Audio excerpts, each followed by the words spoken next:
Para mí, las películas de los Juegos del Hambre son muy buenas. La mayoría de los cambios que hicieron son bastante comprensibles. Adaptar una novela de más de 400 páginas a una película de 2 horas obliga a cortar muchas cosas. Pero hay un tipo de escena que las películas eliminaron una y otra vez, que me da rabia que no estén. Las escenas que conectaban la historia. El problema es que faltan momentos que explicaban por qué ciertos símbolos eran importantes. Y el mejor ejemplo de eso es el sinsajo. Porque en las películas parece que el pin aparece por casualidad. En los libros, ese pin arrastra una historia de décadas. Y todo empieza por una escena que nunca llegó al cine. Hola gente, y bienvenidos a este nuevo video. En esta ocasión estaré hablando de escenas que las películas eliminaron, pero que merecían estar ahí, y que para mí son las más importantes que tenía el libro que no fueron adaptadas. Si les gustan este tipo de videos, los invito a suscribirse, darle like al video, dejar su comentario, y sin más que agregar, empecemos. Escenas que las películas eliminaron y cambiaban toda la historia. El sinsajo y el origen de la rebelión. El verdadero origen del pin del sinsajo. En la película, Katniss consigue el pin del sinsajo en el mercado. Es un objeto bonito, lo compra y listo. Funciona, supongo, pero se ve azaroso, ¿o no? En el libro pasa algo completamente distinto. Quien le entrega el pin es Madge Undersea, la hija del alcalde del Distrito 12. Y esto cambia muchísimo el significado del sinsajo, porque Madge no le está regalando un accesorio cualquiera. Le está entregando un objeto que perteneció a su familia. Y aquí aparece un nombre que, al igual que el personaje de Madge, fue completamente eliminado de las películas, pero que sí se menciona: Maisie Lee Donner. Maisie Lee era la tía de Madge, hermana gemela de su madre, y además fue la compañera de Haymitch en el segundo vasallaje de los 25. O sea que el pin de sinsajo conecta directamente a Katniss con los juegos de Haymitch, y eso hace que el símbolo deje de ser algo que nace con Katniss. Nos informa que la rebelión no empieza con ella. Katniss hereda un símbolo que ya había estado presente en una generación anterior. Una que no estuvo exenta de conflictos, por cierto, aunque eso aún no lo sabemos. Más adelante abordaré un poquito de eso. El mismo sinsajo es un recordatorio de que antes de Katniss hubo otras personas que también desafiaron al Capitolio. Ya no es solo la historia del sinsajo, que vive a pesar de las adversidades de su origen, al ser la cruza de Charlajo, un arma del Capitolio que intentaron desechar, y un sinsonte, un pájaro cantor, sino que también es la continuación de una revolución que venía gestándose desde años atrás. Y justamente esa idea se vuelve más evidente en la siguiente escena, porque En Llamas tenía un misterio enorme que las películas prácticamente eliminaron por completo, excepto por unos pequeños momentos que dan a entender que algo pasa en los distritos. El misterio que las películas eliminaron: el encuentro con Bonnie Tywell, el misterio del Distrito 13. Hay una escena de En Llamas que sinceramente no entiendo por qué desapareció, si será relevante en el mismísimo final. Katniss está cazando en el bosque cuando encuentra a 2 mujeres fugitivas del 8, Bonnie y Tywell. Ellas aparecen para romper todo lo que Katniss quiere saber sobre Panem. Primero, para ganarse su confianza, las mujeres le enseñan una galleta con su símbolo, el sinsajo, dando a entender que su significado actualmente estaba cambiando algo más. Y luego, durante su conversación, le cuentan algo increíble. Creen que el Distrito 13 sigue existiendo y se dirigen en este momento hacia él. Hasta ese punto, el Distrito 13 era un hecho histórico. Había sido destruido por consecuencia de los días oscuros. Fin de la historia. Así que cuando leí esa parte por primera vez, sentí lo que creo que Suzanne Collins quería provocar: la sensación de que el Capitolio estaba mintiendo, ya que los vencedores escriben la historia. Bonnie y Tywell introducen una posibilidad completamente nueva. ¿Y si el Capitolio no era tan omnipotente como parecía? ¿Y si existía un lugar que había logrado sobrevivir fuera de su control? Esta escena cambia por completo el tono de En Llamas, porque ahora traemos una conspiración entre manos. Katniss no deja de pensar en esto, y de hecho es algo que habla con Haymitch, aunque él niega que esas ideas tengan fundamento. No sabemos si a este punto él sabía o no que era cierta la existencia del 13, pero es tajante en que Katniss deje el tema, lo que es por lo menos sospechoso. Pero en Katniss queda ese gusanillo de la duda y empieza a cuestionar la versión oficial del mundo. Las 2 escenas de este bloque están conectadas por el mismo símbolo, el sinsajo. Primero descubrimos que el pin tiene un pasado, después descubrimos que el sinsajo también existe fuera del control del Capitolio, es decir, el símbolo deja de pertenecerle y le empieza a pertenecer a la gente. Por eso creo que estas 2 escenas eran fundamentales, porque construían el origen real de la rebelión. Y cuando las películas las eliminaron, el levantamiento de Panem terminó pareciendo mucho más repentino de lo que realmente era. Por otra parte, hay otro tipo de escena que faltó, sobre todo en Llamas. Casi nos vamos a centrar puro en Llamas. Cuando comparé este libro con la película, noté el vacío. Si bien adaptan casi todos los momentos de Katniss y Peeta, hay otros momentos que quizás pasaron por alto, pero que son muy determinantes en su relación. En las películas da la impresión de que Katniss y Peeta solo están juntos cuando el Capitolio los obliga. En los libros, Suzanne Collins se toma el tiempo de mostrar qué ocurre cuando no hay cámaras, no hay patrocinadores y no hay una arena intentando matarlos. Y esas escenas hacen que su relación tenga sentido. El tejado en el centro de entrenamiento. Si tuviera que escoger una escena que resume por qué la relación de Katniss y Peeta funciona tan bien en los libros, probablemente escogería esta. Durante el tiempo en el que están en el Capitolio, preparándose para el vasallaje de los 25, pasan tiempo juntos en el tejado del centro de entrenamiento. Y es un día en el que simplemente están juntos. Hacen un picnic, Katniss teje una red de flores, Peeta dibuja, hablan, y por un momento Katniss se queda dormida con su cabeza apoyada en él. Puede parecer un detalle mínimo, pero para Katniss es enorme. Estamos hablando de una chica que ha pasado años viviendo en alerta constante, que desconfía de casi todo el mundo. Eso significa que se siente segura. Y creo que esa es una de las formas más profundas en que Suzanne Collins muestra el amor, mediante la tranquilidad. Y hay otro detalle precioso, porque Peeta le dice que le gustaría poder congelar ese momento para siempre. Y ella, que siempre se sentía incómoda, en ese momento tan tranquilo le dice que lo permite. Las películas eliminaron esta escena y con ella desapareció una parte muy importante de la intimidad entre ellos, porque aquí no hay estrategia. No hay actuación, solo dos adolescentes disfrutando de la compañía del otro y su confianza. Y esa confianza se vuelve todavía más evidente en la siguiente escena, porque hay un momento de En Llamas donde Katniss deja de pensar en sobrevivir por primera vez y piensa en el futuro de Panem. La conversación en la playa. La película incluye parte de esta escena, pero creo que se queda corta, ya que en la mente de Katniss realmente sabemos lo sincera que estaba siendo y que estaba dispuesta a que Peeta viviera sacrificándose por él, ya que no veía cómo poder seguir adelante sin él. Pero por sobre todo, Katniss imagina un futuro. Esto es importante porque durante gran parte de la trilogía, Katniss nunca piensa a largo plazo. Su vida está organizada alrededor de la supervivencia inmediata. Cuando Peeta cierra la conversación diciendo que ella será una gran madre, recordemos que fingió un embarazo en este punto, siente que Peeta con ello le entrega una vida con Gale. Pero ella en realidad nunca se vio con hijos. Cree que es Peeta quien debe sobrevivir para convertirse en padre. En ese momento ella piensa en un mundo sin juegos, un mundo donde el hijo de Peeta pueda estar a salvo. Y mi problema con la escena mostrada en la película es que no nos dejan claro qué es real y qué no, que se estaban saliendo del guión y que era una conversación que no era para las cámaras, que no era para el Capitolio. Y las siguientes escenas hablan precisamente del Capitolio y del costo de desafiarlo. Porque claro, entendemos que el Capitolio es el enemigo, pero ¿por qué? ¿Qué le impide a una persona ser rebelde? Haymitch y el costo de desafiar al Capitolio. Hay una diferencia enorme entre el Haymitch de las películas y el Haymitch de los libros. En las películas entendemos que bebe mucho, que es cínico, que está roto, pero en los libros explican por qué. Aunque bueno, no tan en profundidad como este libro. Que por cierto, podemos dar un segundo aquí. Es precioso. Ok, sigamos. Hay escenas que no pusieron, que nos dan otra visión de Haymitch, ya que no solo nos cuentan cómo ganó, sino que también cómo el Capitolio destruye a quienes se atreven a desafiarlo.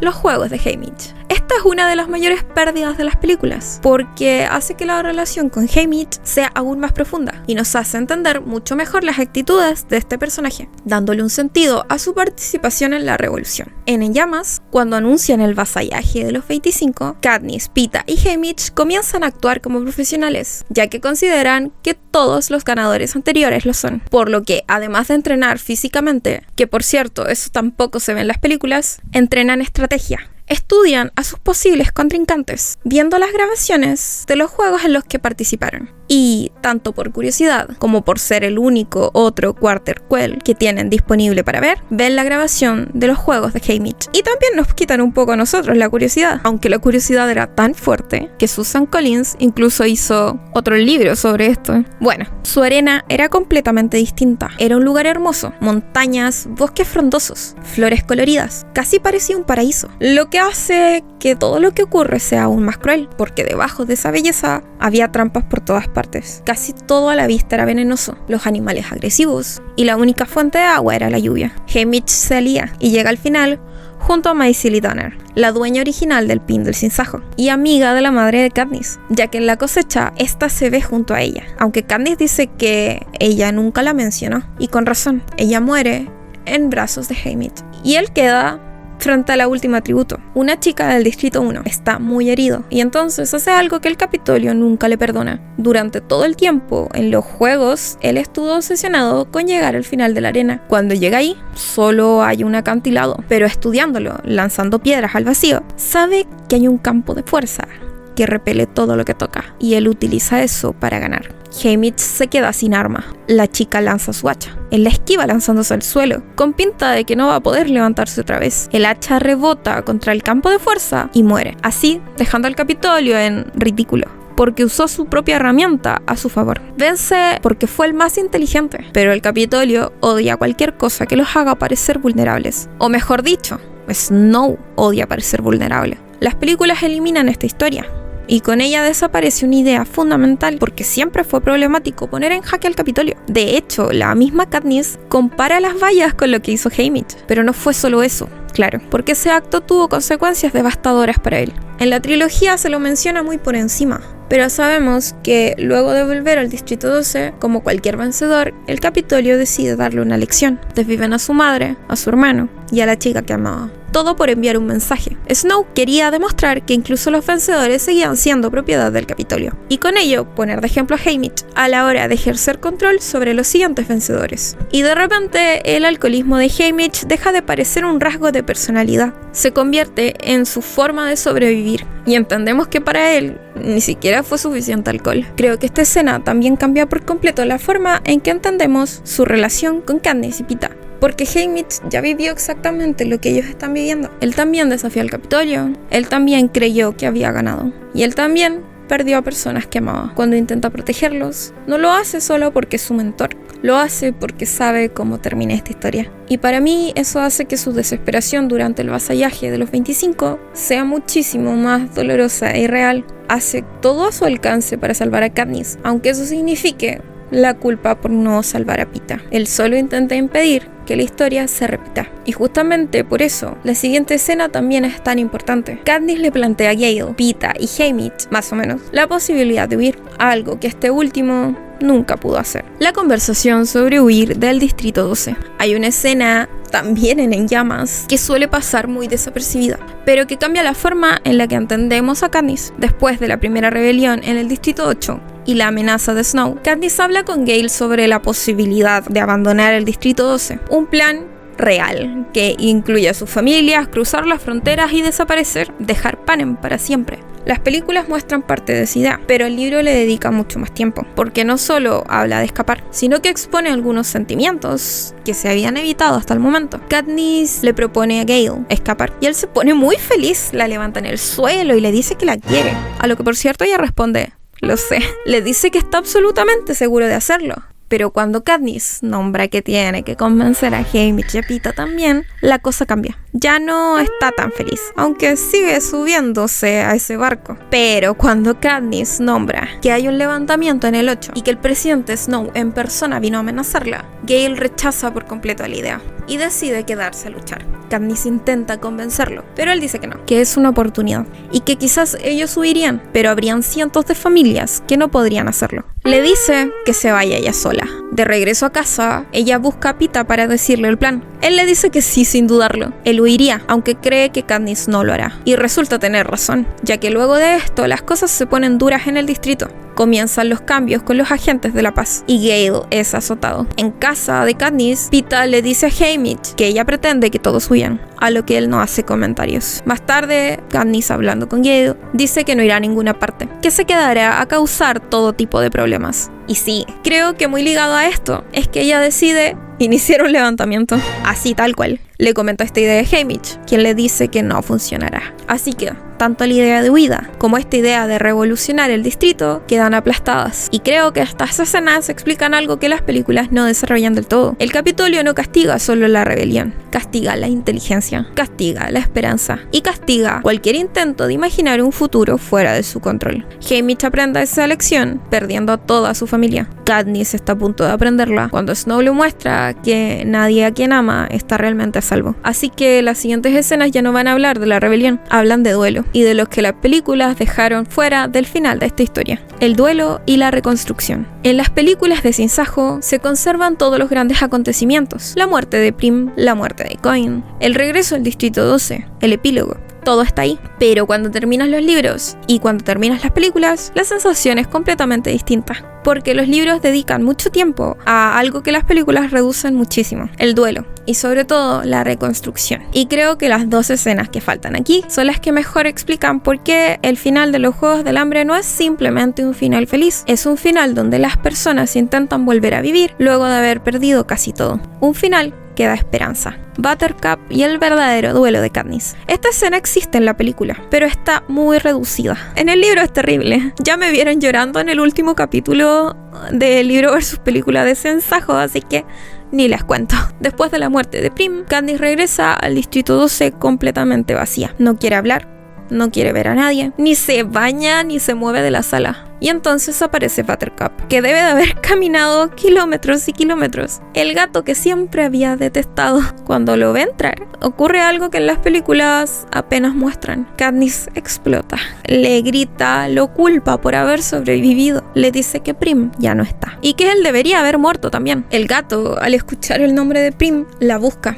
y por primera vez el dolor desborda a Katniss por completo. Y Buttercup se convierte en el único testigo de ese derrumbe. Y de alguna forma entiende que Prim no volverá. Buttercup la acaricia y también llora. Permanece a su lado durante toda la noche. Aquella fue la primera vez que ambos compartieron el duelo por Prim. A la mañana siguiente curó las heridas del gato, habló entre lágrimas con su madre por teléfono y comenzó muy despacio a aceptar que debía seguir viviendo. Así que eso es mucho más que abrazar al gato como en la película. Pero hay una escena que pasa más desapercibida aún y creo que es una de las más relevantes para cerrar la trilogía. Y para mí, una de las más hermosas, porque muestra cómo empieza esa reconstrucción y lo importante de no olvidar: el libro de plantas. Después del colapso emocional, Katniss encuentra el viejo libro de plantas de su familia, de las pocas pertenencias que le quedan. Es un cuaderno donde había registrado especies del bosque, sus propiedades y sus dibujos. Originalmente pertenecía a la familia de la madre de Katniss, que eran boticarios, por lo que se registraba plantas medicinales. Pero su padre agregó las plantas comestibles que conocía. Este libro, de hecho, Katniss lo ocupó todo el tiempo. De allí sacó los conocimientos para recolectar en el bosque, incluso para sobrevivir en los juegos. Además, luego de los juegos, junto a Pita añaden las plantas nuevas que conoce. Inspirada en eso, decide crear un nuevo libro, uno dedicado a quienes habían perdido. Añaden todas las cosas que no deberían ser olvidadas, colocan una foto o un retrato hecho por Pita en caso de no tenerla. Y no son solo sus memorias, añaden cada historia de los tributos que Haymitch conoció. No creo que sea una casualidad que esto sea un libro. Durante toda la trilogía, el Capitolio intenta controlar la memoria, controlar la historia y la información, los símbolos y a los vencedores. Y aquí Katniss y Pita hacen exactamente lo contrario, preservan la memoria. Porque un pueblo sin memoria es un pueblo sin futuro. Crean algo que sobrevivirá a la guerra y que esperan puedan mostrar a sus hijos cuando estén más grandes y puedan entenderlo. Las películas terminan con una imagen de ellos viviendo juntos, con Katniss cuestionando cómo explicará todo lo que pasó, pero con la esperanza de poder hacerlo y con la seguridad de que sus hijos crecerán en paz. Creo que esas dos escenas resumen perfectamente todo lo que las películas dejaron fuera del final de la historia. Faltan esos pequeños gestos que ayudan a reconstruirse e ir preparando mejor el futuro, porque no se trata de olvidar ni de dejar de sentir. De hecho, romperse como lo hace Katniss es muy importante para convivir con el duelo. Necesitas dejarlo salir cuantas veces sea necesario. Y así también es importante recordar lo valioso, lo que significó vivir con esas personas y llevarlo siempre con uno. Y curiosamente eso conecta con el primer bloque del video. Empezamos hablando de un pin que guardaba la memoria de una generación anterior y terminamos hablando de un libro que guarda la memoria de quienes sobrevivieron. Al final, creo que el mayor tema de los Juegos del Hambre nunca fue solo la rebelión, fue la memoria y la esperanza. Saber que cada paso fue importante y saber conservarte a ti mismo en el proceso, no ser una pieza de sus juegos. Pita literalmente tuvo que volver a ser él mismo y fue cambiado, aunque su mayor deseo era no serlo. pero él se negó a permitir que el Capitolio se quedara con esa parte de él. Aún así, creo que las adaptaciones a las películas están muy bien, pero estas escenas las habrían hecho casi perfectas. Como dije, también quiero hablar de personajes eliminados. Les adelanté Bonnie y Tywin en este video, pero no es todo sobre ellas. Y también ahora, haciendo esto, me di cuenta que estaría bien hacer una recopilación de cosas que las películas hicieron bien, ya que, como dije varias veces, las películas también me gustan un montón. Y hasta aquí el video de esta semana. Espero que les haya gustado. Díganme qué escena hubiese sido muy importante para ustedes en los metrajes finales. Y también podrían adelantarme qué cosas creen que las películas hicieron bien. Dicho esto, suscríbanse. Denle like al video, activen la campanita de notificaciones para que les avise cuando subo un nuevo video. Y síganme en mis redes sociales, que tengo redes sociales. Y ahora sí, adiós.